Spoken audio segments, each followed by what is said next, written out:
Zdravím vás, ľudia.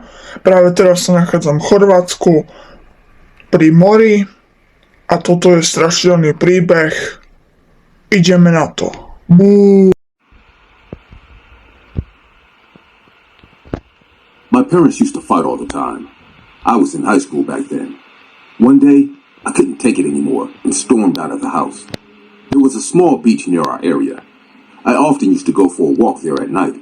The cool breeze coming from the sea calmed me down whenever I was under stress. At the beach stood an old abandoned house. Whenever I came to the beach, that house kind of attracted me, but I never went inside. That night, I was very upset. I had some stash with myself, so I thought to smoke inside that house as cops patrolled the beach at night.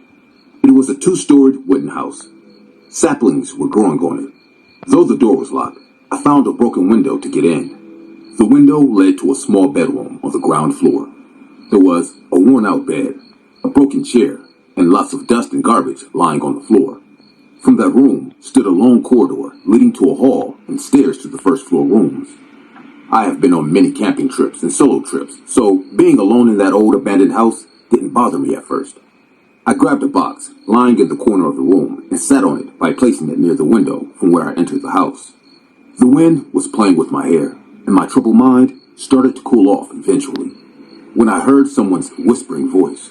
I was a bit high, so after looking around the room and finding nothing, I ignored it, thinking it a trick my mind played on me. The waves of the sea, accompanied by the moonlight, made the view from the window soothing and dreamy. Don't know how long I sat there like that, but my attention got shifted with a highly unexpected event when a whispering voice of a man approached my ears. "Can I have the lighter?" I immediately got up and turned towards the sound. I played basketball at school, so I am quite a healthy and strong-built teenager. I replied shockingly, "What the fuck?" and noticed an average height and skinny man standing in the middle of the room with an awkward smile. With my sudden gesture of defense, he too got scared, which I could tell from his face. He said again in that same low voice, sorry to bother you. Actually, I just found this abandoned house and thought to crash the night here." It was obvious to realize from his clothes that this man is probably a homeless guy. His face was pointing vividly that he is very weak and hasn't eaten for days. I said, "It's okay. I don't live here either. Just came to smoke. Here's my lighter," and handed him over the lighter. He replied with that same awkward smile, saying, "Thank you. I am Jeremy Carter." "And you are?" I replied in a disinterested voice. I'm Kevin. I live on the block nearby." The man gave me back my lighter and went to sit on the bed. He then said, "If you want to stay in this room tonight, I can leave the house. It won't be a problem." I looked at the sea once again and replied, "That won't be necessary. I will leave after some time." I asked him how he got in, to which he replied he climbed from the house from the backside and got in from the first-floor balcony. We started to talk as he seemed harmless. The man took the first drag of the cigarette and coughed a bit. I asked him, "This house has been vacant for a long time now. Even if you live here, no one will be bothered, I guess."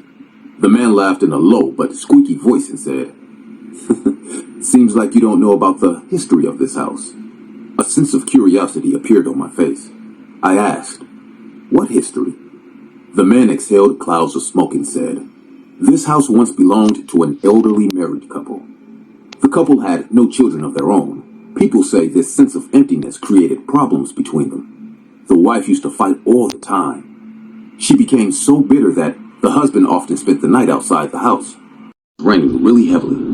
The husband came home after being really drunk. He called out his wife's name out loud. He was expecting a lot of hurtful rantings from his toxic wife, but this time, the house was in deep silence. No matter how many times he called her name, she didn't answer. He ran to the bedroom upstairs and found the wife's lifeless body hanging from the ceiling.